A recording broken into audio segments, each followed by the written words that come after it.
I went to celebrate Mother's Day at a restaurant when a waiter discreetly left a note on my table. "Don't drink the wine your daughter served." I froze in shock and quietly switched my glass with hers.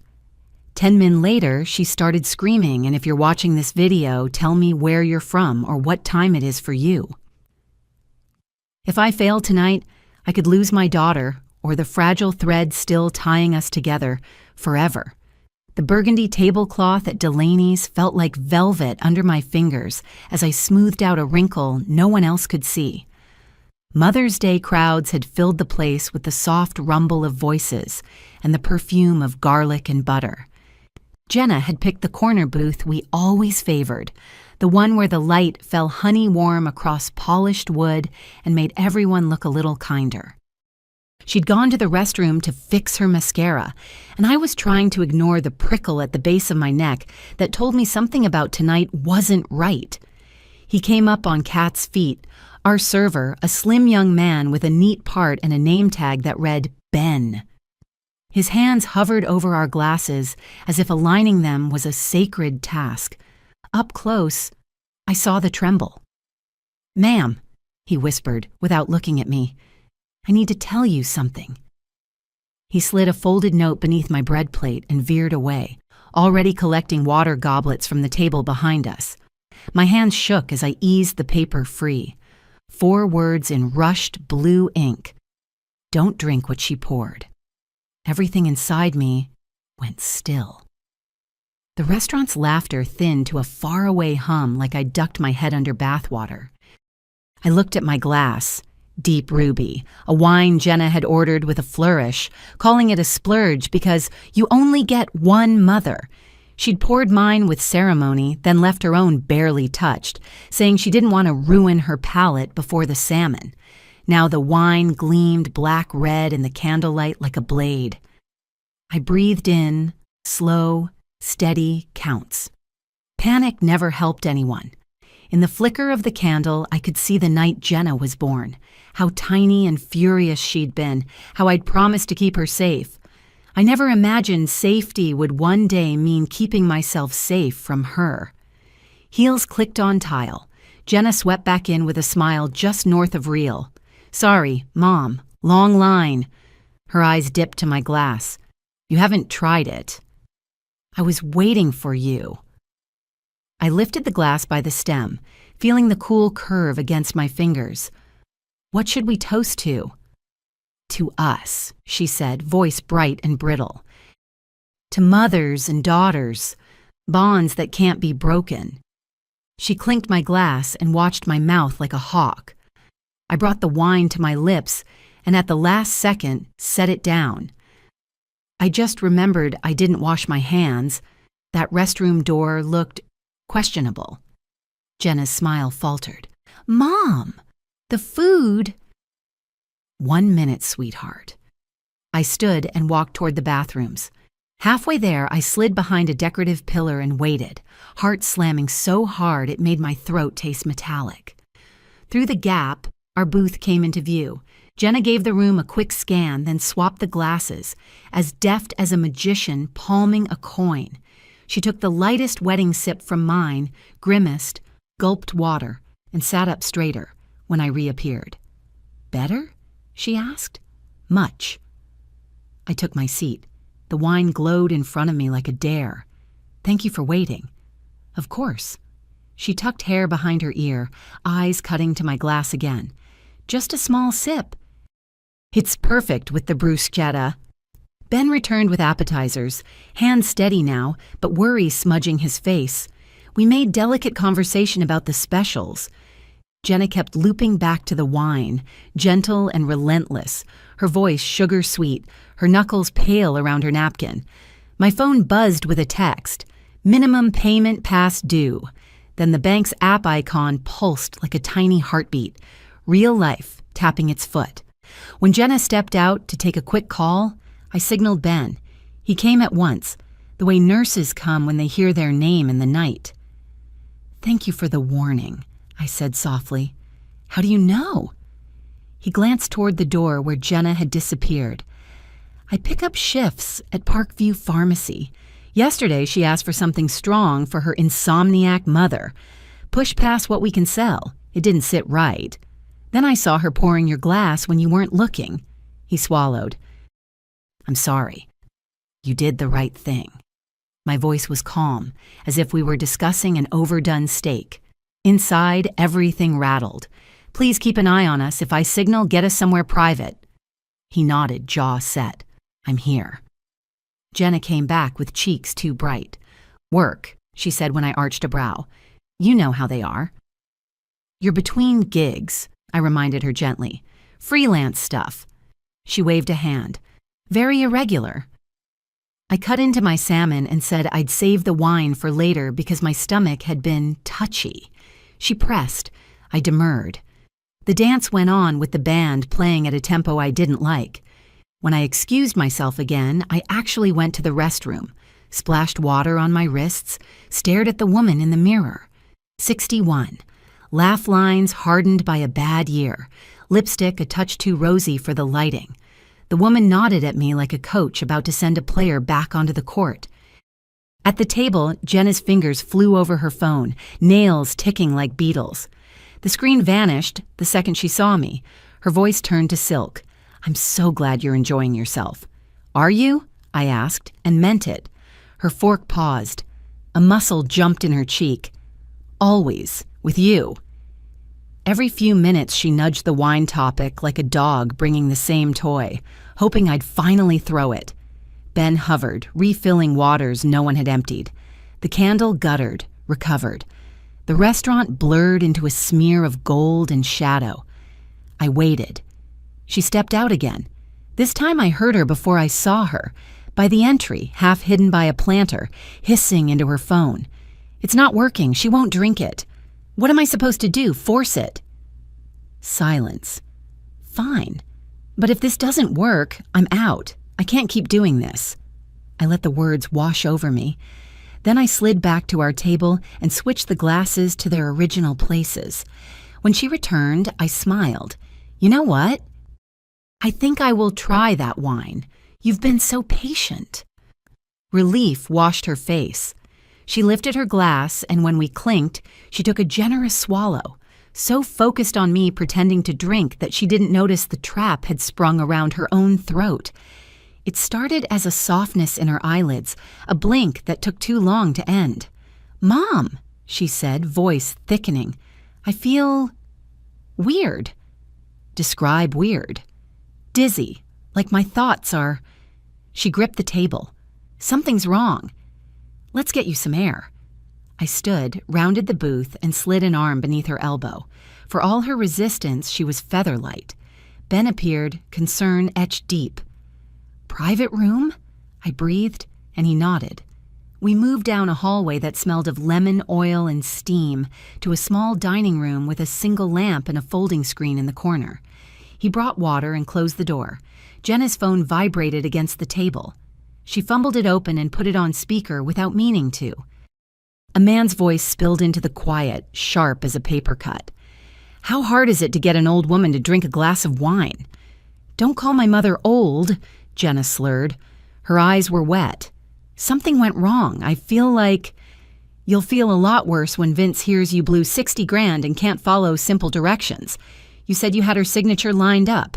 You said you had everything staged. I did. I swear, she... Jenna pressed a hand to her temple. I can't think. Listen, the inheritance paperwork expires next week. If you don't get it signed, the money goes into probate and my generosity goes with it. Inheritance. The word landed in my chest like a bell, the echo rippling through years I thought were quiet. Jenna's gaze slid to me and then away, guilt glittering like a fish underwater. Please, she whispered into the phone, just come get me. I think I'm The line went dead. Jenna let the phone fall. Tears streaked her mascara into smoky rivers. Mom, she tried, reaching for me like a child grabbing for a nightlight. I can explain. You will, I said, keeping my voice steady. But first you're going to sit, sip water, and breathe. Someone must have switched the glasses. she mumbled, and the irony clawed at my throat. You poured both, I reminded her softly. Her lips trembled. She slumped. For a moment I saw the little girl who once brought me daisies by the fistful, dirt and all. Love flared so hot it scared me. I signaled Ben with a raised hand. We're going to the ER, I told him. Quiet exit. He guided us through the service corridor. The kitchen clanged and hissed. A busser darted past with a tower of plates. The back door opened on spring air scented with rain and old brick. Outside, Ben looked me dead in the eye. You want me to call the police? Not yet. The choice tasted like metal. But if I don't come back for the check, comp yourself for the tip and go home safe. He nodded. Take care of her. I got Jenna into my car, buckled her in, and drove fast enough to make the lights, slow enough to keep control. She murmured things that made no sense and some that made too much. At a red light, my phone buzzed again. Another reminder from the bank, a whisper that life has a way of showing up with its hand out when you're already tapped.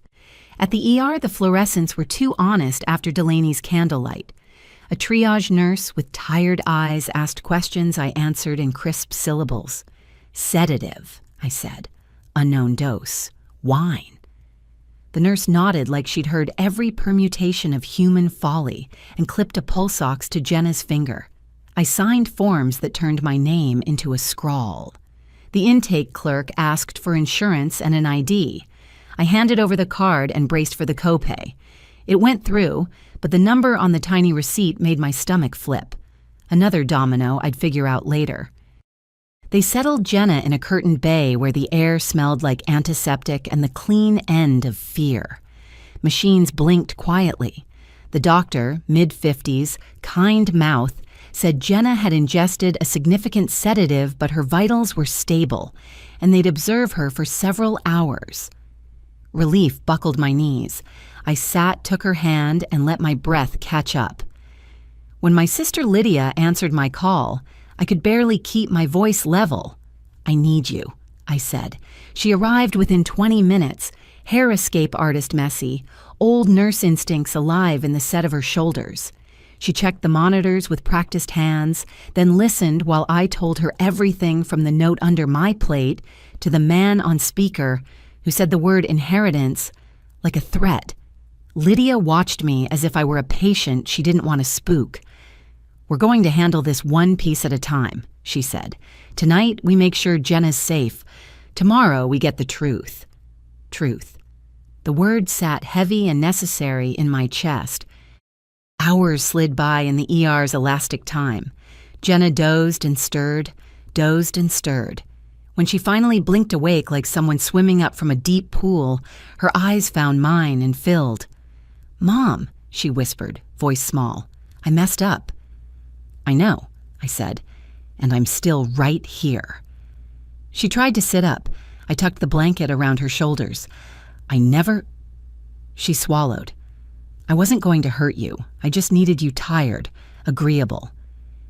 She winced at the word. There's money. An inheritance from Great Aunt Sylvia. I intercepted the calls.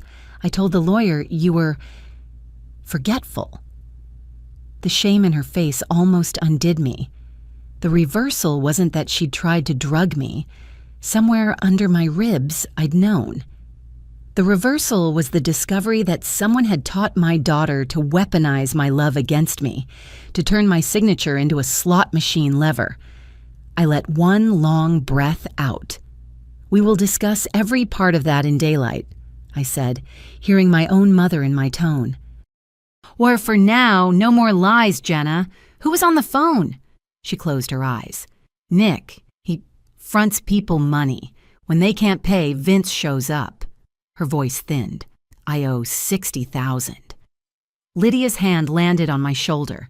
It was both weight and lift. What matters tonight, I said, is that you're breathing and you're going to sleep this off under supervision. Tomorrow, we figure out the rest, with a lawyer who works for me, not for fear. Jenna's eyes brimmed again. You should hate me. I don't, I said, and it surprised me how true it sounded. But I won't let this eat you alive or take me down with it. A nurse slid the curtain back to check Jenna's vitals. The monitors hummed their soft, dependable music. I texted Ben a thank you he'd read after his shift, and a promise I intended to keep. "We're safe. You did good." Near dawn, when the ER lights felt less cruel and the world softened at the edges, Jenna slept hard and untroubled for the first time all night. Lydia dozed in the chair, arms folded like a shield. I watched the gray-blue wash up the hallway, and for the first time since the note, let my eyes close. In the morning, I would call a lawyer. I would pull the thread of this inheritance until the whole bad sweater unraveled. I would build a plan with locks and hinges and bright exit signs. But that was tomorrow's work. Tonight, my daughter was alive. I woke to the soft chirp of a monitor and the scrape of curtain rings. Morning had bleached the hallway into a pale, forgiving light. My spine protested the hospital chair in 3 distinct languages. I stretched, then leaned toward Jenna. Her lashes quivered. The IV taped to her hand looked like a temporary truce. Lydia sat on the other side, a paper cup of coffee balanced on one knee, the alert stillness in her face I remembered from the years she worked nights. She tipped her chin toward the nurse who'd slipped in. "Good morning," the nurse said, voice quiet as folded linen. "Vitals are steady. We'll unhook her soon and move you to a consult room. Doctor wants to debrief." She checked the drip, shut off a pump, and smiled at me like she knew exactly what the word mother could do to a person. Jenna's eyes opened by degrees, confusion first, then fear. "Mom, I'm here." Memory caught up with her one frame at a time. The wine, the private room, that voice on speaker, thin and cruel. She flushed, pale showing under the blush she'd slept on. "I can explain," she whispered. "You will," Lydia said gently, beating me to it but not stealing my ground. "After you're medically cleared, one thing at a time." The doctor arrived with a chart and kind eyes that looked like they'd seen more than I wanted to think about. He spoke to Jenna first. What did she remember? Any nausea, any dizziness now? Then to me. Sedative, moderate dose, likely short-acting. She metabolized well. The fact that she took the larger swallow spared you, ironically. His mouth tipped at one corner, not quite a smile. "We always offer a social worker. Some families want police, others don't." Jenna's fingers tightened in the sheet. My heart tried to answer for all of us. "Not today," I said, and saw Lydia's brow notch with worry I knew we'd talk about later. "Today, we take our girl home." "Understood," he said, with no judgment I could hear. "Keep fluids going. Watch for rebound anxiety. If either of you feel off, call." He paused. "If you change your mind about a report, we'll help with that too." After he left, silence pooled. Jenna watched her hands like they were unfamiliar objects. "I'm so sorry," she said, and the words came out raw. "I thought if you were just sleepy, you'd sign the forms and we could fix everything before it got worse." Introspection hit me in a short, bright flash. How many times have we dressed harm in the costume of help? How many times did I do that myself? Just nudging, just smoothing, just rescuing, thinking love and control were synonyms. "Tell me everything," I said. She had to start twice. "Great Aunt Sylvia died last winter. You know that." "I sent flowers. I kept the note simple. She liked simple." "She also liked you," Jenna whispered. "She left you a bequest. Not huge, but a lot to me." She swallowed. "They called the house. I picked up. I said you were napping and could I take a message? The lawyer, he asked if you had someone to assist, given your age." She winced at the word. Lydia's nostrils flared. I let the sting pass. I said yes. I said I handled your paperwork. He mailed forms. I took them before you got the envelope. I called back from a number that looks like yours and said you'd misplaced your reading glasses. Could they resend by email? She stared at the blanket. I told myself I'd show you. I told myself I was streamlining. Then the rent hit and the card declined, and Nick said he could float me if I proved there was money coming. I sent him a screenshot of the bequest letter with your name on it. After that, the light at the end of the tunnel looked like a train I was supposed to board. I closed my eyes for a count of 3. How much? 200,000, she said, tiny, before taxes, before fees. Lydia whistled low. It wasn't a happy sound. I let each zero land where it needed to. 200,000 had a way of rearranging people. It could smooth a life wrong if you weren't careful. It could also build a bridge. What did Nick want you to get me to sign? I asked. An authorization acknowledging the bequest and appointing me as your agent for receiving funds. Legit seeming, but there was a clause at the bottom that transferred temporary control to a third party until your accessibility needs were addressed. She covered her face. I think it was a funnel. To him, Lydia said, flat. To him, Jenna echoed. He kept calling it a holdback. Said it was just to guarantee he'd get his 60 back plus a fee. He kept reminding me of a date next Friday for some window to accept. Probate dates, disclaimers, notices, things I knew in a fuzzy way from the time we handled my father's estate. I didn't have to nail the vocabulary to know the shape of the trap. The part that chilled me wasn't the fraud. It was the way the fraud wrapped itself in official paper. Okay. I stood, my back popping, and the creak felt like punctuation. We're going to do this the right way. The money your great-aunt left me is mine to accept or refuse. We will accept it, cleanly. We'll tell the lawyer what happened. We'll ask him to disregard any contact you made and to direct all future communication to me. Mom, her eyes widened. I deserve consequences. I finished for her. You do, and I'm your mother. Both things are true at once. I took her hand, strong and gentle at the same time, because that's the only way it works. Here's what else is true. Not $1 of that bequest is going to Nick Dalton or whatever rock his friend Vince crawled out from under. If the inheritance helps you, it will be through a structure that supports recovery and keeps you safe from yourself. A structure? She looked wary, then, God help me, relieved. Something like a trust, Lydia said, always the practical one. You set conditions. Disbursements to rehab and rent directly, not to her. Groceries, utilities, medical, job training. No cash cards. She glanced at me. You make it love with a spine. Jenna flinched at the word rehab, then she didn't. What if I say no? You can say no, I told her. You are an adult. You can choose your own cliff. But if you choose the cliff, you don't get my parachute. She stared at the rail of the bed. I'm so tired of cliffs, she whispered. My phone vibrated on the rolling tray, the number unknown. Instinct, not thought, moved my thumb. Hello? For a second there was nothing, then a voice with a smile baked into it. Ms. Moore. How's brunch? I breathed out through my nose. Nick? Such a good listener, he purred. You know what else makes life easy? Signing simple forms saves so much trouble. Jenna is indisposed, I said, and Lydia's eyes pierced me. Don't poke the hornet's nest, but the nest was already awake. If you need to say anything, you can say it to me. You and I don't have business, ma'am, not yet. We also don't have an agreement, a contract, or a whisper of legality. I kept my voice hospitable and ironed. You speak like a banker and act like a thief. If you contact my daughter again, I will call the police and a lawyer in the same breath, and I will not stop calling until I'm hoarse.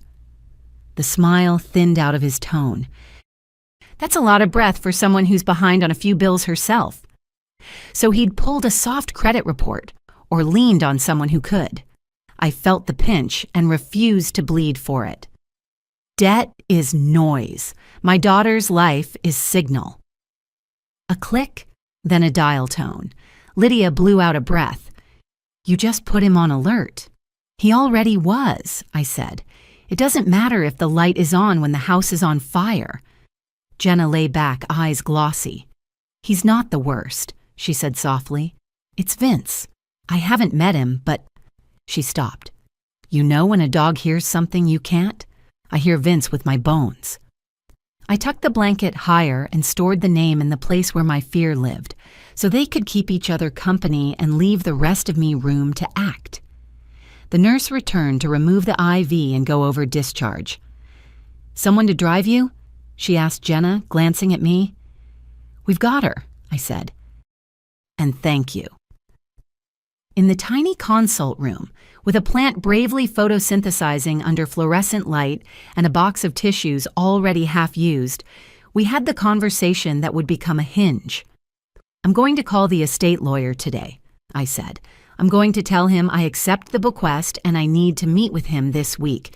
You will not speak to him, text him, or send him so much as a smoke signal. Meanwhile, I'll also find a trusts attorney. We'll set something up with clear conditions. Part of those conditions will be an evaluation and a program. Not a spa, not a joke. Real work. Jenna nodded, then shook her head, then nodded again, a metronome out of tempo. What if I fail? You will, Lydia said bluntly, saving me from false promises. Everybody does at first. The trick is failing forward. I don't want to be a trick. Then be a project, I said, and surprised myself into a laugh. Projects take time. They have budgets. They have stakeholders. I sobered. They also have accountability. Jenna's mouth wobbled. What about the 60? She whispered. If a legitimate debt exists, we pay it through legal channels we control, I said. We don't hand cash to men who call at midnight. If a predatory loan is in play, we involve an attorney and we document everything. No solo meetups, no parking lot handshakes. She pressed her lips together. He's going to escalate. Then we escalate first, lawfully. I reached for her bag and set it in her lap. New rule, starting now. You don't answer unknown numbers. You send everything to me. I'm changing your voicemail and porting your number if I have to. Lydia will stay with you today while I make calls. Jenna looked between us. You're not going to leave me alone with myself? She asked, half joke, half terrified. Not for 1 second until I know the floor under you isn't going to give, Lydia said. I know a guy at a sober house who... She caught herself. An old colleague. I can ask for a consult. No promises, just information. Information is all we take today, I said. Action starts tomorrow. The nurse poked her head in with a sheaf of forms. Sign here to acknowledge discharge. And she glanced at Jenna, then at me. If anyone comes asking questions about a patient without the patient's consent, we don't talk to them. Bless her boundary-setting heart. I signed. We gathered our things. The world outside the hospital looked indecently normal.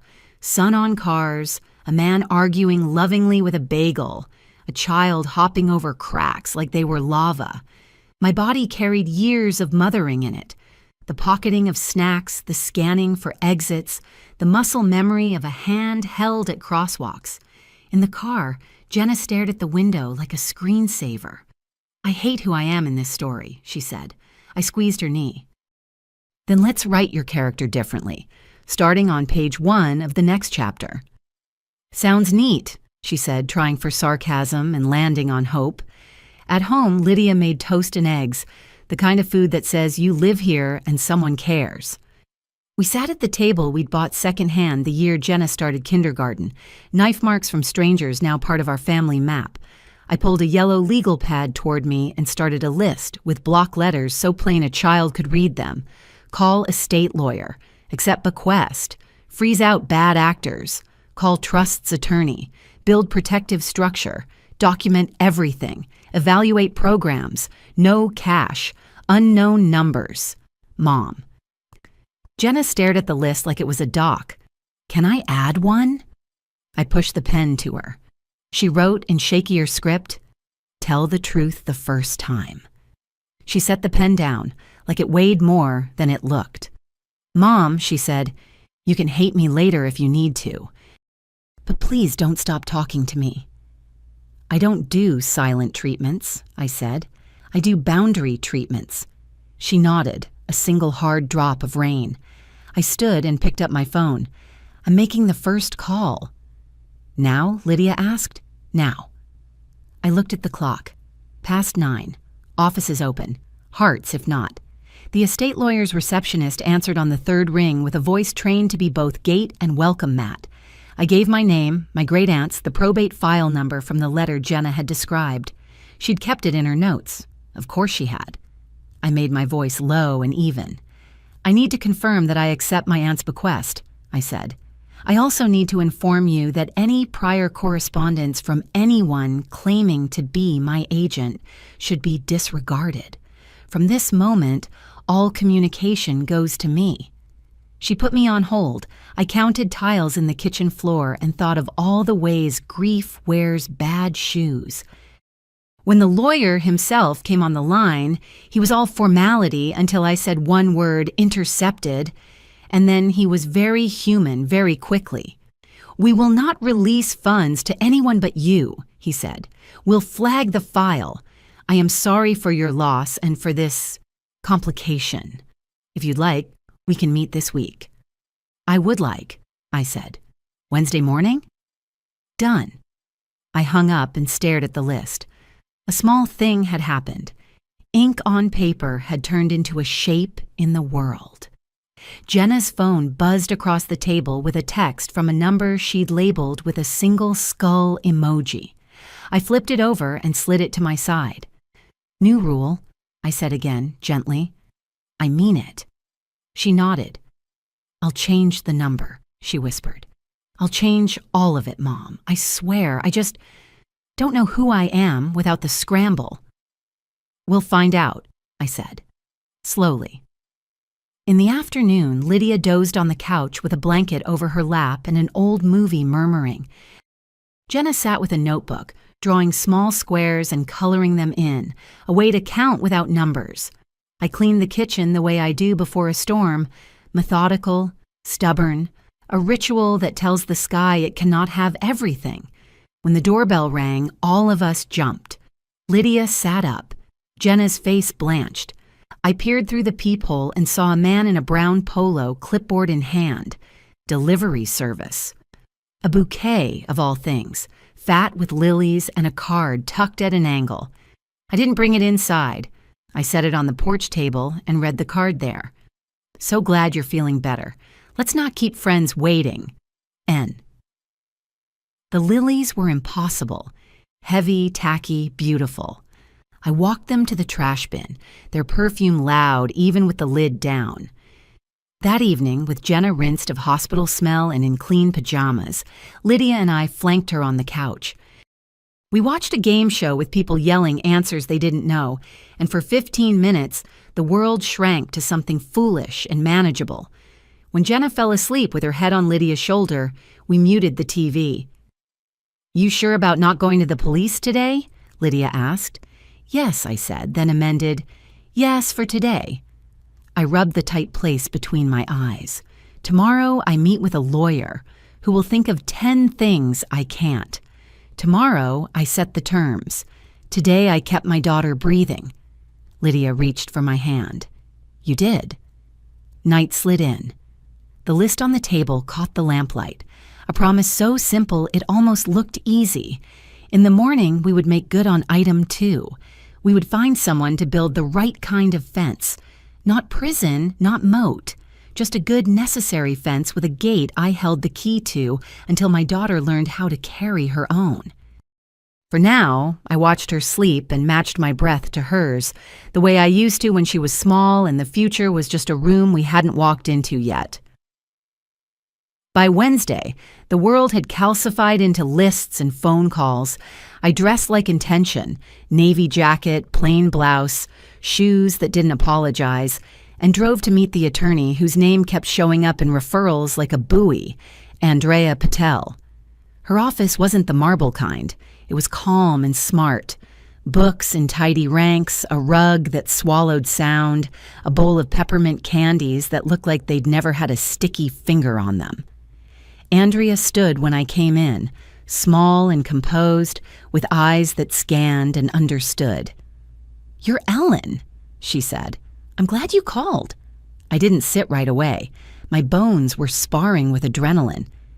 "I need to keep my daughter safe," I said, which wasn't a legal sentence but covered the subject. "Then let's give safety paperwork," she said, gesturing to the chair. "Tell me what happened, and tell me what you want to be true a month from now."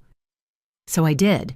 I gave her Delaney's and the note under the plate, the lilies in the trash, the voice on the phone that smiled while it threatened. I gave her the word inheritance and watched it sit on her desk blotter like a heavy coin. I told her about the meeting I'd already set with the estate lawyer this afternoon.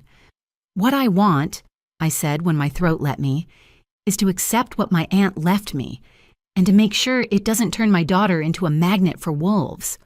I want a structure that gives her a fighting chance and keeps me from becoming the dispenser of cash, hope, and fresh mistakes." Andrea wrote a few words and then set her pen down. "Good, clear." She leaned back, temple meeting knuckle, thinking. "We'll build a revocable trust for you with a sub-trust for Jenna. You remain in control. The sub-trust won't hand her cash. It will pay for necessary things directly. Housing, utilities, treatment, groceries, medical, education. Stipend at your discretion, once milestones are met. Strong spendthrift provisions so men with clipboards can't attach it. Automatic review points, and we keep everything in your name until we sign, fund, and lock the doors." "Lock the doors," I echoed, liking the sound. "Now," Andrea said, and the air changed. "Tell me everything Jenna signed." The word "signed" was a blade. She mentioned an authorization appointing her as my agent to receive funds. She also said something about a clause that transferred temporary control to a third party until my accessibility needs were addressed. Andrea's mouth flattened. "That is a bad faith power grab dressed up like elder care." "She's 26, I said. "She was desperate."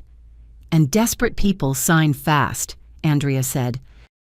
"Did she sign anything else with this Nick?" "She said he fronted her money and wanted his 60 back plus a fee. She didn't say contract, she said texts, but she's been scrambling. If he shoved something under her hand..." Andrea opened a drawer and took out a slim pad with tabs. "With outfits like his, the trick is a confession of judgment clause. Paper that says, if the borrower defaults, the lender can go straight to the courthouse and get a judgment without a trial. Legal in some places, not in others. Abused everywhere." She looked at me. "Do you have a copy of anything?"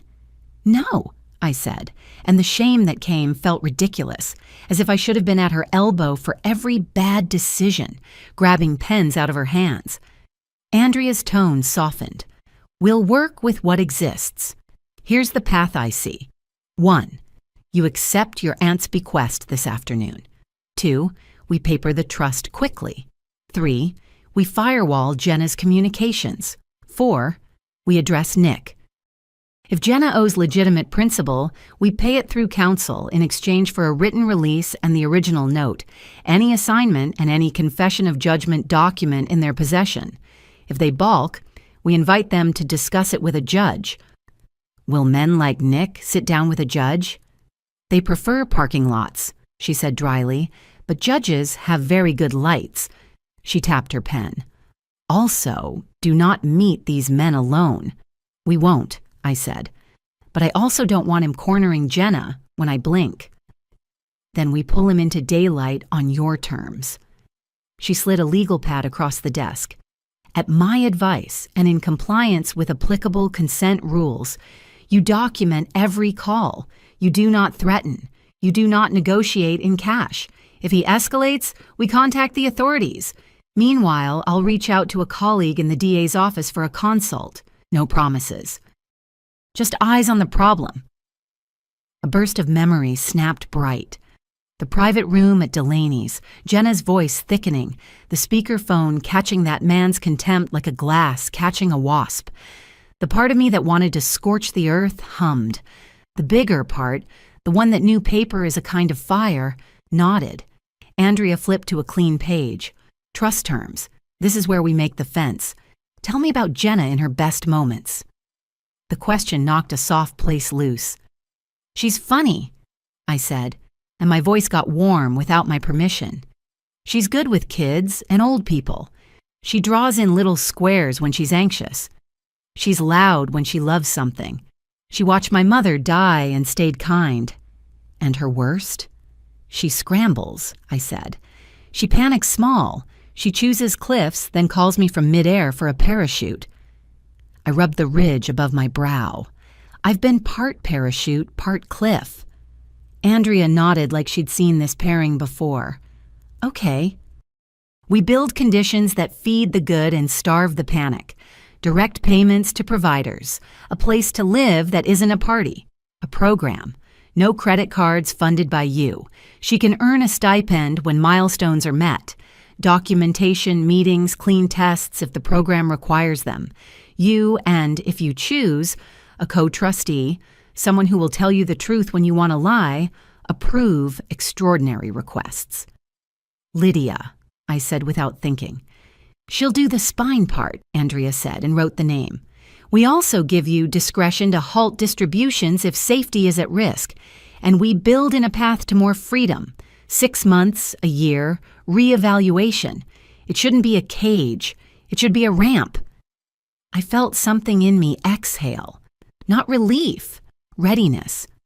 "And about that authorization Jenna intercepted," Andrea added, "you tell the estate lawyer that any prior communication from any purported agent is revoked and invalid. If anything is pending, we freeze it. If anything was filed, we unwind it." "I meet him at 2, I said. "He sounded human on the phone. I can do human." Andrea smiled with half her mouth. "Good. Bring your ID, your patience, and your spine. After, come back here and we'll move fast. The wolves tend to run when they smell paperwork." She stood, then hesitated. "There's one more thing we need to discuss." I waited. Jenna may have given Nick more than promises. If there's a confession of judgment or an assignment of rights with her signature, even if it's ugly, he has leverage. He could file it before we get in front of a judge. My stomach fell through the chair. What does that mean for her? "It means time matters," Andrea said, "and it means we may need to force the issue before he does, to get him to the table, or at least to show his hand. If he refuses to take a lawful payoff in exchange for proper releases, that's information the authorities like." I sat very still. "Are you telling me to bait him?" "I'm telling you to control the next scene," she said. "On your terms, with witnesses, with documentation. No vigilante scripts." She paused. "You're allowed to protect your child. You are not allowed to break the law for her. The good news is, those are often the same path." For 3 seconds, a flare of anger wanted to write a different script. Then sanity walked in and turned on the lights. "We'll do it your way," I said. "Good." Andrea handed me a tissue I hadn't asked for and didn't refuse. "Text me when you're done with the estate lawyer. If the funds can be wired, we'll direct them straight to the trust as soon as it's opened. Meanwhile, I'll draft." When I left, the day was bright in that relentless way spring has when it's sure you need waking. I sat in my car longer than made sense and watched a woman across the street tie a blue balloon to a stroller handle. It bobbed like joy, refusing to behave. The estate lawyer, when I arrived, turned out to be the kind of man who'd inherited his desk from an older version of himself. He stood and shook my hand and gave me condolences that didn't feel like lines. "I'm sorry for the family complication," he said after we covered the formalities. "I assure you, Ms. Moore, we will not release a dime to anyone but you." "I accept my aunt's bequest," I said, feeling the words settle. "And I revoke and invalidate any prior contact made by any person claiming to act on my behalf. I would also appreciate a notation in the file that any third-party holdback or assignment language presented by anyone is not authorized by me." "Noted," he said, and actually wrote it, not pretend. "Funds can be distributed within 10 business days once we receive your signed acceptance and W-9, by check or by wire transfer." "Wire?" I said, hearing Andrea's voice in my head. To a trust account I'll provide once it's established. He nodded. Your aunt's wishes were simple and kind, he added, and something in me shook like a tuning fork. She chose you because you wrote to her at Christmas when no one else did. People remember small things, Ms. Moore. On the way out, I stopped in the hallway and pressed my palm to the cool plaster. The truth was a braid. My aunt's steadiness, my daughter in a hospital bed, lilies in a trash bin. Love is often logistics. This felt like love. I texted Andrea, accepted. Wire in 7 to 10, coming back now. She replied, doors open. Time to pour concrete. Back in her office, Lydia sat in the corner chair like she'd been there all along, which wouldn't have surprised me. She raised 2 fingers in a small salute. I took my lunch to watch you do the hard thing. I brought the spine, I said. You bring the sass. Andrea slid a stack of draft pages across the desk. Read, mark, ask. It's plain language where we can. The rest is guardrails. She glanced at Lydia. Co-trustee. Still good? Good, Lydia said, already uncapping a pen. We went line by line. Distributions direct, housing must be stable, no subletting, utilities paid directly, groceries, monthly budget reviewed, treatment, evidence-based program, verified attendance, transportation, passes or rideshare credits, not cash, medical covered, education and job training covered, stipend, possible after 90 days with compliance, subject to review, extraordinary requests, by petition to trustees with documentation, emergency pause button, yes if safety at risk, reassessment at 6 months, then a year. What about art supplies? I asked, out of nowhere, remembering Jenna's squares, the way she colored them in to keep her hands from flying apart. Andrea's mouth turned warm. Covered under wellness, she said, and typed it in. We hit the paragraph about communications. All contact with any alleged creditor must go through counsel, Andrea read. The beneficiary is not authorized to negotiate or promise payment. Any attempt to coerce the beneficiary will result in immediate suspension of discretionary distributions and referral to appropriate authorities. Say it louder, Lydia murmured, for the men in the back. We initialed and signed where we could, knowing there was still a bank to open and a wire to receive. Paperwork is choreography. You learn the steps, then your body does it even when your heart is busy. Andrea closed the folder and rested her hand on it like a benediction. Now, she said, we address Nick. I looked at Lydia. She looked at me. Something in us squared. At my advice, Andrea said, precise as a metronome, you will call him from your phone with a witness present and offer a lawful payoff of the principal only. You will state that the funds will be paid through my office in exchange for a signed release of all claims, plus surrender of any original note, assignment, and any confession of judgment or related documents. You will not discuss the trust. You will not mention the inheritance. You will not meet him without counsel. If he refuses, threatens, or escalates, we will document and forward to the proper channels. And if he says yes, I asked, then he brings the papers to my office or to a controlled location of my choosing, and he signs a release in front of me, and we hand him a cashier's check drawn on my trust account. If he insists on a neutral public place, we consider it with conditions: cameras, witnesses, proximity to law enforcement, no surprises. She glanced at Lydia. And you stay in the car with the engine running and both doors unlocked. Lydia raised an eyebrow. You've done this before. I've kept people alive, Andrea said. It requires a certain choreography, too. We didn't call him from Andrea's office.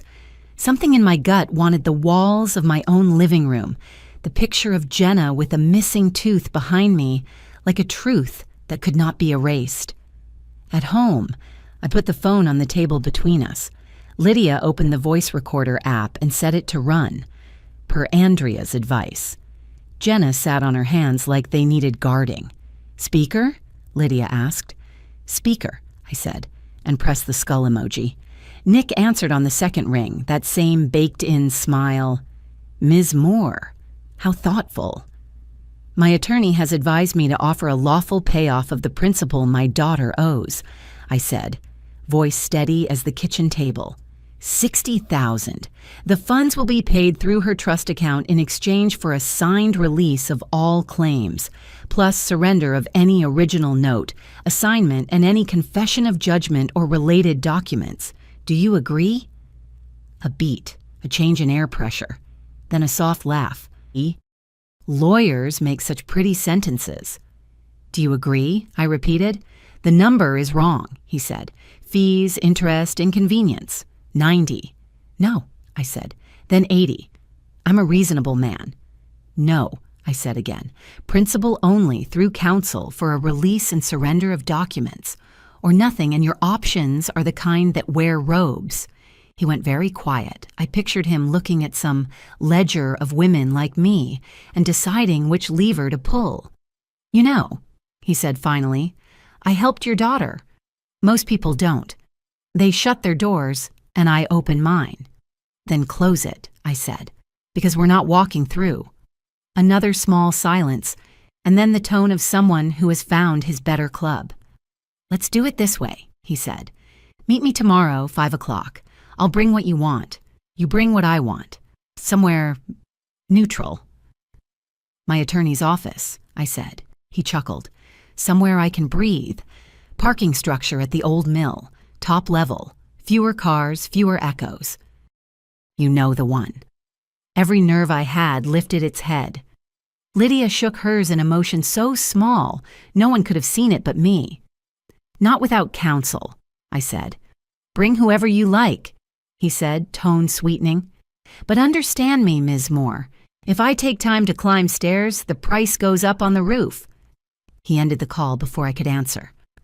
The room held the shape of his voice for a moment and then let it go. Jenna made a small sound and covered her mouth. "I can't do this," she whispered. "I can't be the reason you have to do this." "You're not the reason," I said. "You're the reason I'm going to do it well." We called Andrea back on speaker. She listened, didn't interrupt, and when I finished, she spoke like someone placing stones across a fast river. "Here are the conditions," she said. "We agree to the meeting. We pick the level, not him. We arrive early and park close to the ramp.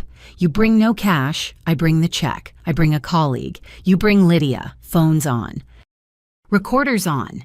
You say nothing you don't have to. If he changes the deal, we leave. If he threatens, we leave. We alert a contact in law enforcement to be nearby, eyes on, not engaged unless necessary. And we do not go on the roof at sunset like extras in a bad film. We go in daylight. We go where the cameras work." "And if he tries to raise the price again?" Lydia asked. "That," Andrea said, "would be very useful to the right ears." I looked at Jenna. Her gaze was pinned to her knees. "You're staying home," I told her. "You're not in this scene." "I put you in it," she said, throat rough. "You're in the story," I said, "not in the scene." That night, I packed a bag the way I did before Jenna's first day of kindergarten, ridiculous and necessary. Bottled water, extra phone charger, a copy of the trust draft, a small spiral notebook, 2 pens, tissues. Lydia looked, snorted, and added a roll of peppermint candies. "For the nausea," she said. "Yours or his?" I slept the way mothers do on storm nights, in slices. When morning came, I ironed the jacket that makes me feel like I come with my own scaffolding. I signed the pages Andrea had emailed overnight. The trust, the appointment of Lydia as co-trustee, the letter to the estate lawyer confirming wiring instructions once the account opened. I ate toast I couldn't taste. My hands remembered fastening a backpack all those years ago. They closed the zipper on my bag like it was the same kind of promise. At noon, Andrea texted the plan like a dance card. "Meet at my office at 3:30. Call my contact. Give him the where. We arrive at 4:15. We choose level 2 by the south cameras. I hold the check until release is signed and documents are surrendered. You speak only to confirm your identity and that you understand the exchange. If he raises the price, we leave. If Vince appears, we leave faster. I read it 3 times. Each line made the room steadier. In the afternoon, as we were heading out, Jenna came to the door in socks, hair pulled into a knot that made her look 13 again. She pressed something into my hand. A small square she'd drawn, colored in with careful patience, blue and gold and the tiniest streak of red. "For your pocket," she said, "so you can have a square to color with your thumb if you need to not be scared." I tucked it between my driver's license and the library card I never used as often as I meant to. "I'll bring it back with good news," I said. It sounded corny and impossible and exactly like a mother. On the way to Andrea's, Lydia drove. I watched familiar streets scroll by, houses with bird baths, a boy on a scooter racing his own shadow, a woman shaking a rug over a porch rail. Ordinary life is the loudest thing in the world when yours isn't. At the office, Andrea met us in the hall with a folder under her arm and a second woman at her side, tall and watchful. "Colleague," she said. "Tanya." We shook hands. Tanya's grip said she picked up heavy things for people. Andrea's phone buzzed. She glanced at the screen. "We're green," she said. "Eyes will be nearby, unmarked. They will not engage unless we ask." Lydia exhaled. "I've never liked parking structures," she muttered, and reached for my hand with a squeeze that said, "Keep breathing."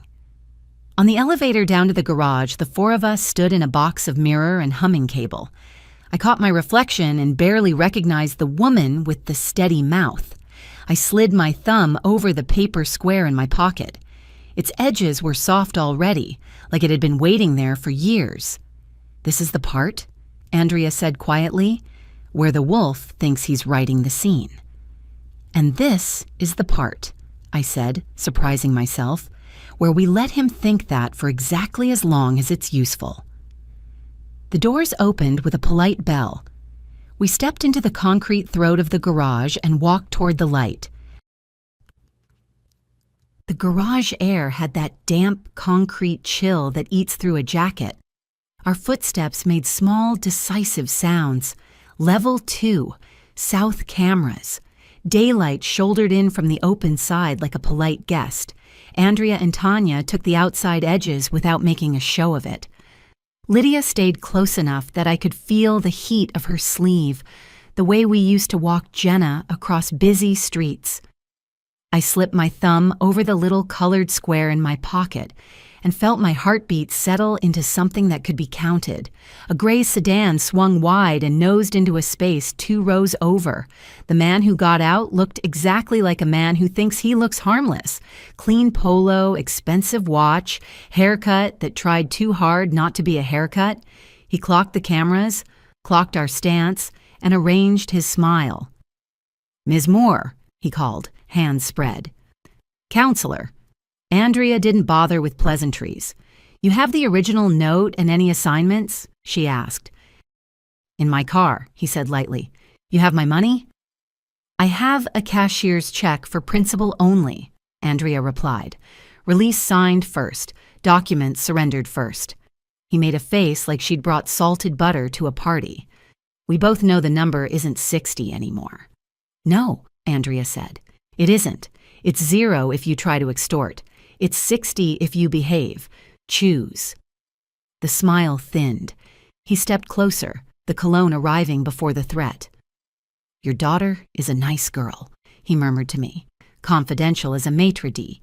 "Hate to see her have trouble with roommates, jobs, cars that don't start." My mouth went dry and very calm at the same time. "The only car that's not starting today is yours if you leave without cooperating," I said, "because your plates are on candid camera." He let the silence sit, testing its edges. 80, he said at last to Andrea. "I'm not a greedy man." 60, Andrea said. "Release originals, now." A door slammed on the far side of the level. Another sedan took the ramp too fast and braked hard 3 spaces away. The man who got out was taller, broader, and wore his jacket like it was the only thing keeping his bones from falling out. He didn't introduce himself. He didn't need to. The temperature of the air dropped 5 degrees. Lydia's fingers found mine and squeezed once. Andrea didn't turn her head. "Good afternoon," she said in that precise metronome voice. "You're late. Business was nearly concluded." The bigger man's gaze walked over us and came back with a shrug. "Price changed on the way up," he said. "120. "That's not a price," I said before I could stop myself. "That's a tantrum."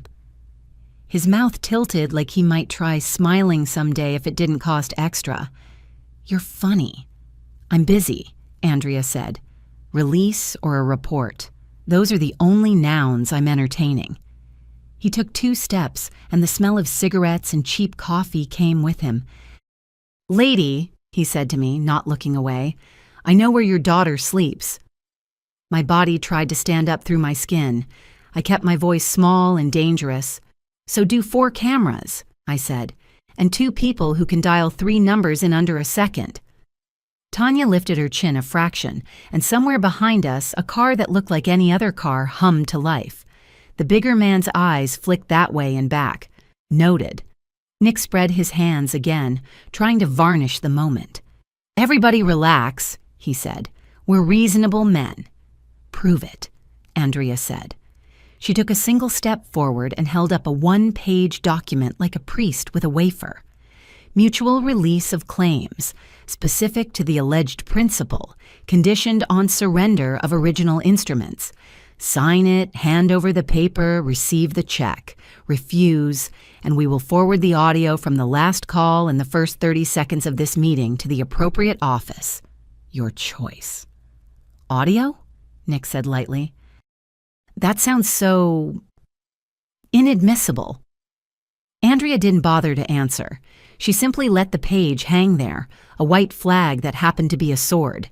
The bigger man, Vince, whether we used his name or not, watched her for a long beat. Then he looked at Nick with the annoyance of someone who hates to explain arithmetic. "You said she'd sign anything," he muttered. "She's learning," Nick said, and the pretty tone cracked. 60, Andrea repeated, as if reading from a recipe. "Release. Originals. Now."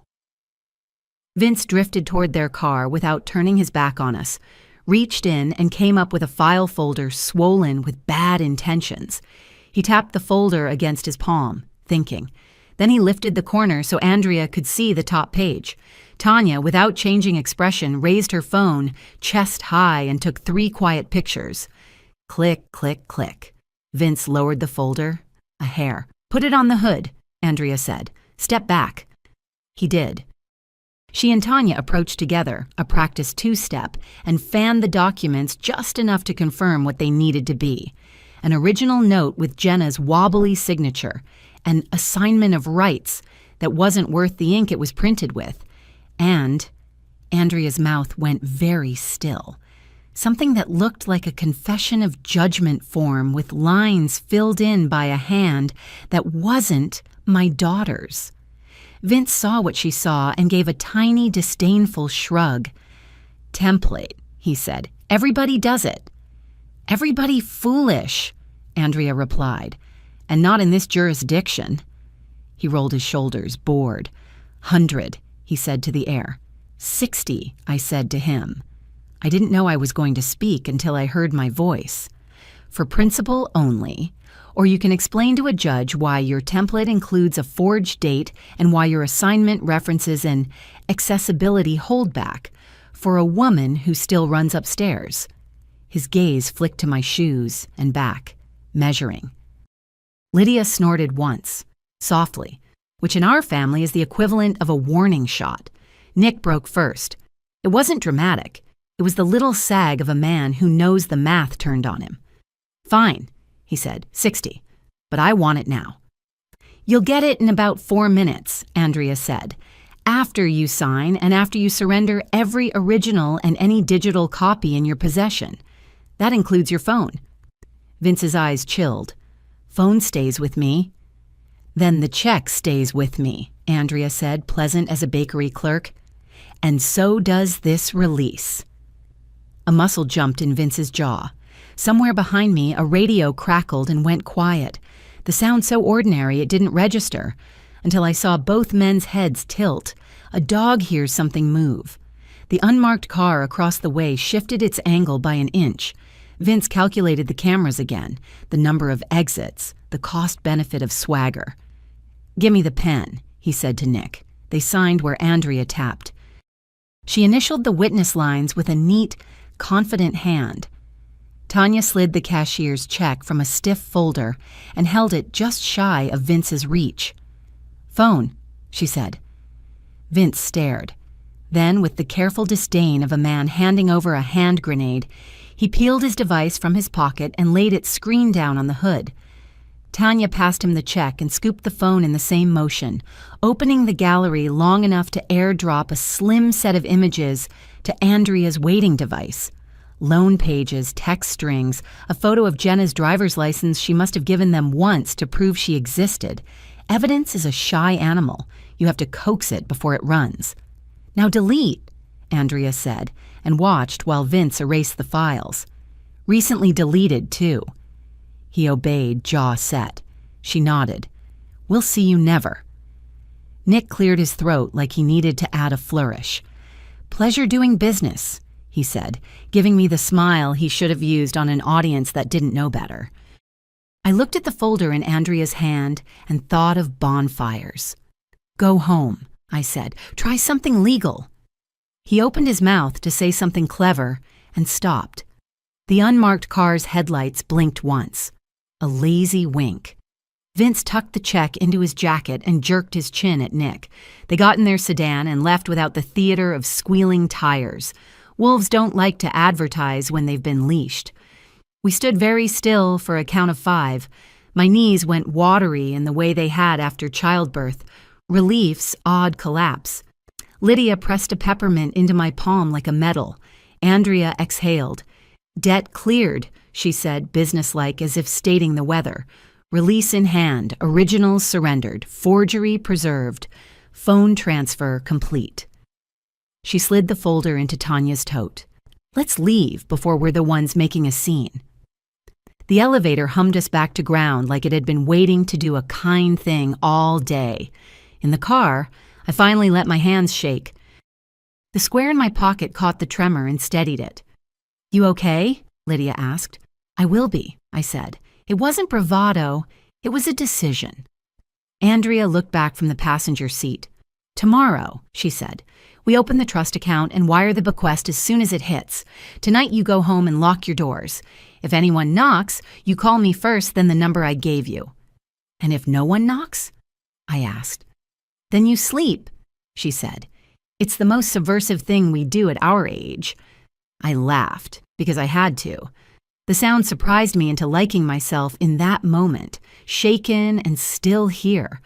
At home, Jenna was waiting barefoot by the door like she'd been listening for engine noise. When she saw my face, her shoulders dropped so fast it looked like a release valve. "Well?" she asked. I held up the folder. "Paper," I said. "The good kind." She covered her mouth and made the small, broken sound people make when pain hits in reverse. I set the folder on the table beside the list and took her hands. "Listen," I said, "this buys you room, not absolution, room." "I know," she whispered. "I want room more than I want easy." We sat. Lydia made tea like a ceremony. Andrea texted that she'd scan everything and lock it down, then gave me a single-line instruction that felt like a benediction. Breathe. Then tomorrow we pour the rest of the concrete.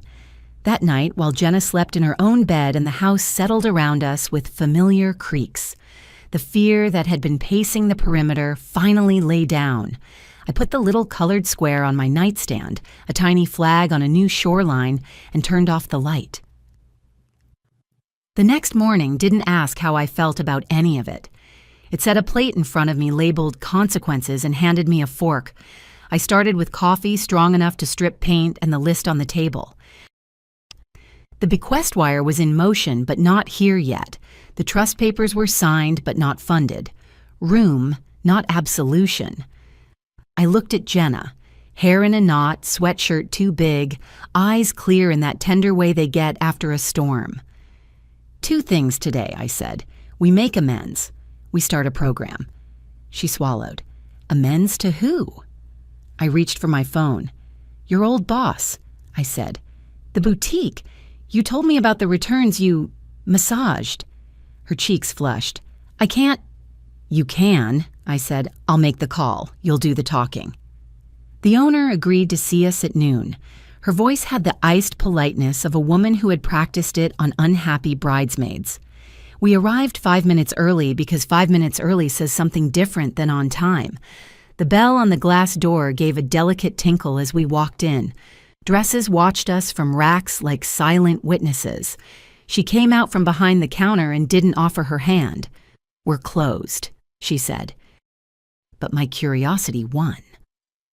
I'm sorry, Jenna started. And then the sentence broke under its own weight. She looked at me. I nodded once like a coach. I stole from you, she said, finding her feet. I processed fake returns to my card when you weren't there. It was 2 months, small amounts. It added up. I told myself I'd pay it back before anyone noticed. I didn't. I am here to say I did it, to say I'm ashamed, and to ask how I can make it right. The owner's mouth didn't move for a beat. How much? She asked finally. Jenna's voice went small. $1842. $1,842. The woman repeated, the way people repeat a number because it keeps slipping out of their hands. Plus time. Plus damage. She looked at me. Are you her? I'm her mother, I said, and I brought a plan. I set the letter Andrea had drafted on the counter. It was in the plain language of adults who have run out of costumes: admission of misconduct, apology, intent to make full restitution, and a proposed schedule. First payment today, $500, then $300 a month, increasing if possible once funds cleared. In exchange, the owner agreed not to press charges so long as the plan stayed on track. A mutual signature and a witness line. Paperwork is a strange kind of mercy. I don't have the whole amount yet, I said before she could ask. But I will soon. I can pay the $500 today from my account. The rest comes through my attorney on the dates listed. If we miss one, you do what you need to do. The owner read the letter for a long minute. Her face softened, then hardened, then softened again. I liked you, she said to Jenna, and there was grief in it. You were good with customers. I thought we were lucky. I wasn't what I looked like, Jenna said, and if there was any line that wanted to make me weep in a boutique full of silk, that was it. The owner tapped the paper once, twice, measuring the thud. You're sure about not going through the police? She asked herself as much as us. I am not opposed to consequences, I said. I am opposed to wasting remorse. She sighed and took a pen from the jar. Fine. She signed her name with a flourish and slid the pen to Jenna. My daughter's signature shook and steadied in the same inch. I added mine as witness. The owner folded a copy for us and tucked the original under the register. When I set the cashier's check for $500 on the counter, she didn't reach right away. Something in her needed a second to believe in paper. Thank you for coming in, she said, and her voice wasn't icy anymore. I hope I never see you again. Me too, Jenna said, and we all almost smiled. Outside, the air felt like someone had opened a window in a stuffy room. Jenna leaned against the brick and let her head thump back. I thought she'd throw me out. She had every right, I said. She also had another one. I don't deserve her kindness, she whispered. You don't, I said. That's what makes it a gift. We ate simple sandwiches in the car, quiet with the kind of quiet that isn't empty. After, we drove to the intake office Andrea had recommended. Not a spa pretending to be sobriety, not a warehouse pretending to be help. A modest house on a side street with a front porch and a sign that simply said, "Welcome" in letters that had been repainted more than once. Inside, the air smelled like coffee and dry erase markers. A woman at a desk looked up and offered us the smile people learn when they've come out the other side. Intake? She asked. Yes, Jenna said. Her voice was small but standing. We sat at a round table covered in pamphlets. The intake counselor, no name badge, thank God, asked questions Jenna answered the way someone tells the truth on purpose. Substance use. Yes, pills when she could find them, wine when she couldn't, whatever would take the edge off the scramble. Triggers. Money, shame, silence. Supports. Me, Lydia, a memory of being good at things. The counselor explained the program. Outpatient to start. 3 nights a week, groups and one-on-one. Urine screens because accountability is a love language here. No cash cards, no romantic rescues. We nodded. We can do hard things if you name them. Do you want this? The counselor asked Jenna, the question landing like a key. Jenna stared at her hands. I don't want to want it, she said, the sentence opening a door to who she'd been. Then she looked up. But I want this. Good enough, the counselor said. Most of us started right there. She slid a simple agreement across the table. Sign, and we'll see you tonight at 6. Jenna signed. I didn't. That mattered for both of us. On the way out, a chalkboard listed the week's topics in tidy script. Boundaries, anxiety tools, repair, sleep. It looked like someone had written my calendar. 6, Jenna said in the car, checking the time like a kid on the first day of school. I should take a nap so I don't yawn in someone's trauma. Sleep is allowed, I said, so as not being funny every minute. She rested her forehead against the window and let the late sun paint it. I'm scared, she said. So am I admitted. We'll be scared in different rooms this time. At home, Lydia was waiting with a grocery bag and the expression she uses when she's about to boss casseroles around. She listened as we described the meeting at the boutique. She pumped her fist once at the words, signed restitution, then asked what time group started like she was noting a bus schedule. Dinner at 5, she said. Protein, nothing dramatic. You don't need a food coma to process feelings. Do you ever stop? Jenna teased, a ghost of her old light. Not while your lungs are working, Lydia said deadpan, and handed me a head of lettuce like a baton. While we chopped and stirred, I called my supervisor. I worked 2 days a week in a small office that kept the bones of local history from crumbling. Files and phone calls and the kind of help that never made the news. I'd missed a shift the day of the ER and another for the parking structure ballet. It was time to stop waiting for someone to ask if everything was all right and say the true thing. Family medical issue, I said when she picked up, voice steady. It's under control, but not over. I can be in Friday. I'll make up the hours next week. She didn't ask for details.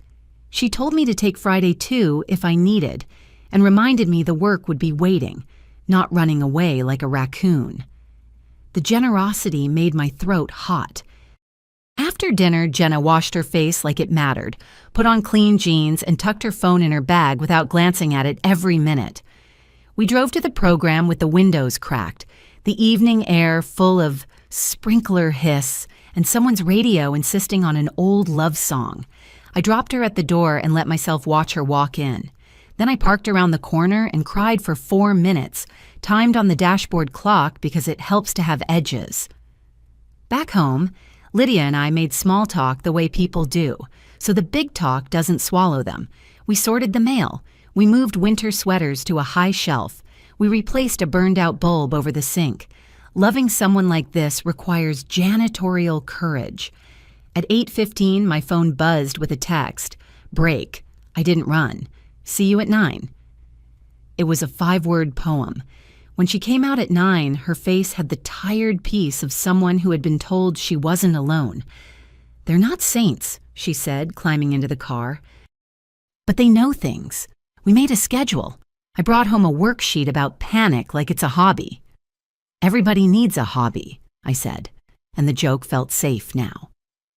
The next day, Andrea and I opened the trust account. More paperwork, more signatures, more quiet gravity. The bank manager treated the process like we were christening a ship. Andrea put the first deposit in from my checking to activate it. The wire from the bequest would follow as soon as it landed. We set up the rails so money would go where it needed to without ever passing through Jenna's hot hands. Pay the program directly. Send rent to a place with a lease and no drums. Arrange a laundry card that refilled itself with modesty. People think money is the hardest part, Andrea said, sliding the folder back into her bag. It's not, timing is. When support shows up on time, it turns into structure. On the third day, I took Jenna back to Delaney's because there was one more person who deserved something more than a text. Ben was wiping down wine glasses with that saintly care only a few servers have. When he saw us, his face lit with something that looked almost like relief. "Hey, you two," he said, and then quickly to Jenna, "You okay?" "Not yet," she said, "but I will be." She looked him in the eye. "Thank you for the note." He flustered, as if kindness had tripped him. "I didn't—" He stopped. "I would want someone to warn my mom." "I brought you a card," I said, and put a small envelope on the bar. Not money, though Lord knows I thought about it. Just a handwritten paragraph that said what most people forget to say. You made a choice. It mattered. You changed the ending. He slid it into his apron like it was fragile. On the way out, Jenna squeezed my hand. "Humans are ridiculous," she said, in a good way. That afternoon, the boutique owner emailed a terse line, "Received, thank you."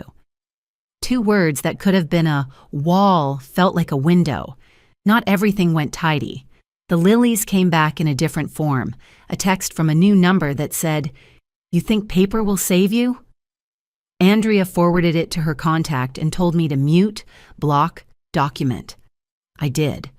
Fear still knew my address, but it knocked less and less.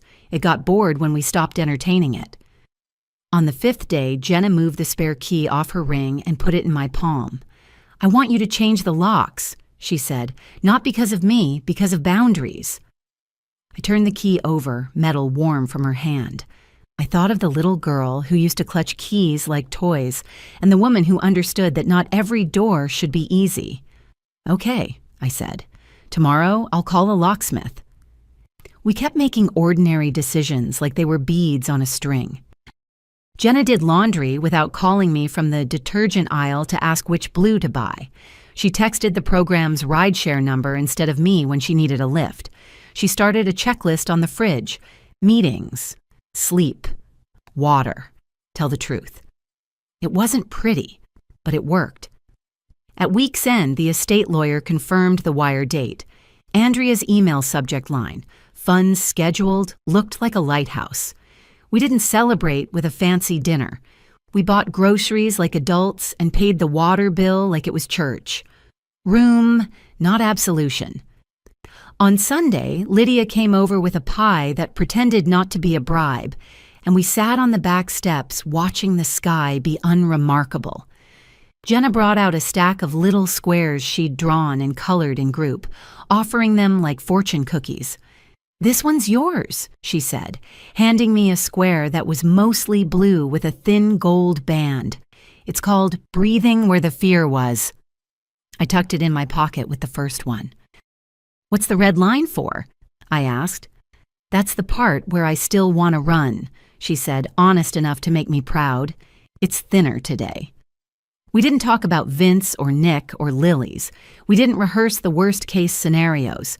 We sat in a small backyard in a boring neighborhood and let failure and mercy share the same bench. The bravest thing we did that day was nothing. That night, when I turned out my bedside lamp, the house made its old, friendly sounds. In the dark, I could almost hear concrete curing, quiet, slow, stronger by the hour. Tomorrow, the trust would be funded. Tomorrow, the program would ask more of Jenna, and she would give it in fits and starts. Tomorrow, I'd call the locksmith. The future wasn't a room I feared anymore. It was a hallway with lights on a timer. I fell asleep with the square under my palm and a sentence in my head that felt like both a vow and a verb. We're doing this the long way. 6 months later, I labeled the last box Mugs, though it held equal parts mugs and nerves. Jenna's new studio smelled like fresh paint and hope. The window faced a crooked maple. The leaves did that dappled thing she liked. A futon leaned against one wall like a promise learning to stand. On the counter sat a bowl of lemons, her idea, because she wanted the place to tell guests she'd learned what to do when life handed them anything. "This one goes by the stove," she said, taking the box from me before I could pretend it was heavy. Her arms were stronger. Her eyes were, too. We had made a rule. The trust paid first and quietly, like a good foundation. Rent wired on the first, utilities on autopilot, program fees sent directly, groceries a set amount on a card that wouldn't work at liquor stores. In my head, I called it love with guardrails. On paper, it had sections and signatures. I set a small plant on the windowsill, a pothos that forgave beginners. "Every home deserves something that keeps growing even when you forget it for a week," I said. Jenna smiled. "I'll put it on the checklist. Water, meetings. Tell the truth. Don't murder the plant." "Add sleep," I said. "And lunch. That isn't crackers." She laughed, a real sound. I let myself hear it. The program had done what programs do when people let them. It built a rhythm Jenna could live inside without tripping over her own shoelaces. 3 evenings a week, group, once a week, one-on-one. Texts to a sponsor when the scramble tried to get loud. She'd taken a part-time job at a framing shop where money didn't pass through her hands and she could talk colors without selling anyone anything. The boutique owner sent receipts for every restitution payment. Terse at first, then less so. Received became received. Thank you, and once astonishingly received. Keep going. On the second week of summer, the bequest landed with a quiet ping, a wire sliding into the trust account like river into lake. Andrea called it funded and smiled like a mason patting a wall. "It's not a vault," she told me. "It's a bridge with a toll." I like that. The idea that crossing costs something, even if it's just attention. Temptation did not send a trumpet section. It came small and domestic. The morning movers carried up the futon. A neighbor from the hall tapped on the open door with 2 plastic cups and a bottle that promised peach bubbles. "Welcome to the floor," she sang. "We toast." Jenna's gaze flicked to me, one of those old quick looks we were trying to retire. Then she stepped into the kitchen, opened the fridge, and came back with seltzer. "Rain check on the peach," she said, friendly like weather. "I'm off that ride, but I'll toast with fizz." The neighbor grinned and took the hint without flinching. "Fizz works," she said, and we clinked cups to the sound of a lamp being screwed together. It wasn't dramatic. It didn't need to be. Some victories are the size of a plastic cup. Later, when the hallway was quiet again, Jenna leaned against the counter and blew out a breath. "That little part of me wanted to say yes," she admitted. The loud part said no faster. "That's the muscle," I said. "It gets stronger by being used." She nodded, put the bottle on the top shelf. "Peach bubbles can wait for guests," and wrote a line on the paper, taped inside a cabinet door. Said no and meant it. We'd both made cabinets like that, lists hidden behind dishes. Mine had a different line from that week. Didn't rescue when she could rescue herself. It felt more like growth than neglect. Not everything smoothed. A text slipped through from a new number. "How's that bridge holding, sweetheart?" Jenna did the thing we'd practiced until it was muscle memory. Screenshot, forward to Andrea, block, delete, tell me out loud. We didn't spiral, we documented. A month later, a letter came from the county, dry as toast, merciful as water, thanking me for materials provided and informing us that a matter had been referred to a unit with a long name and the word predatory in it. We were told not to expect updates. I didn't. Sometimes the best news is knowing your monsters are at least on the list. On the other side of the ledger, small kindnesses multiplied like herbs in good soil. Ben, our quiet hero from Delaney's, sent a postcard with a picture of a stethoscope and terrible clip art hearts. "Got into night classes," he wrote in proud block letters. It was the note I texted back, meaning his and mine and all of them. He stopped by our table once when Jenna and I went in for pasta to celebrate 45 clean days. He blushed at our fuss and slipped us extra bread as if it were contraband joy.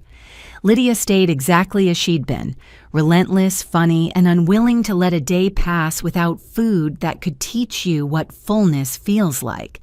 She did not hover. She appeared. There's a difference. When Jenna moved, Lydia handed her a toolbox with a note tucked under the hammer. For the things you can fix and the things you can't. Call first, swing second. She became co-trustee in more than name. Twice she was the one who said, "Not yet," when my heart took out its checkbook. I loved her for being the sting when I wanted only balm. As for me, the future had stopped feeling like a test. I went back to my little job 2 days a week and to something else I hadn't planned. The program asked if I would sit with parents on Tuesday evenings, not to teach, God spare them that, but to listen and tell the truth when someone was about to set themselves on fire to keep their grown child warm. We met in a room with metal chairs and a coffee pot that deserved a medal. I learned to say things calmly. You can love someone without building their consequences a couch. People nodded, cried, argued, nodded again.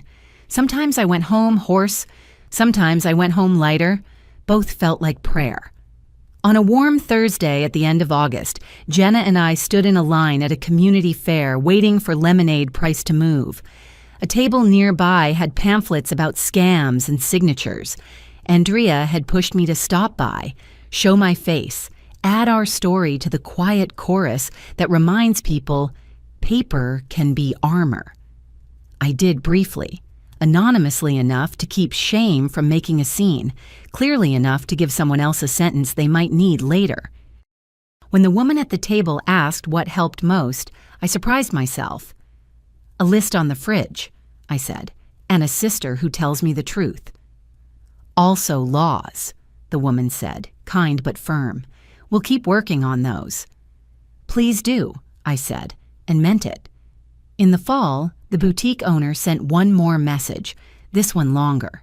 Payment received, balance cleared. I hired someone new. When she made a mistake, I didn't assume the worst. That's partly because you told me the truth. I read it 3 times and put it under a magnet like it was a picture of a grandchild. Temptation kept visiting, smaller and smarter. A friend from before sent an invitation to a party that used to be our particular trouble. Backyard twinkle lights, music that makes time elastic. Jenna stared at the screen, then handed me the phone. "I'll say no," she said, but I wanted to want to say no first. "Progress," I said. She typed, "Thanks. Not my scene anymore. Coffee next week?"